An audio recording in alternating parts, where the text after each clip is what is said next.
भूनने के बाद इसके अंदर अब मैं जब ये अच्छे से ऑयल गोश्त छोड़ देगा हमारा, तब मैं इसमें ऐड करूंगी पालक का जो हमने पेस्ट बनाया था, वो हम इसमें डाल लेंगे।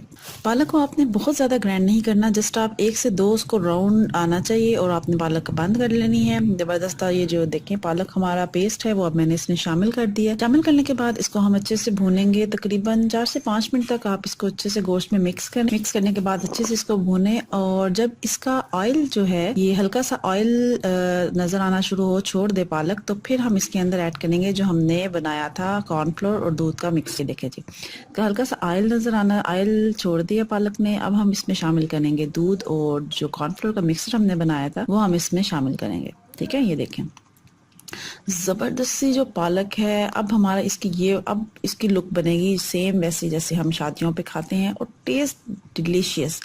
आप जरूर बनाइएगा, बहुत मजेदार, बहुत यमी।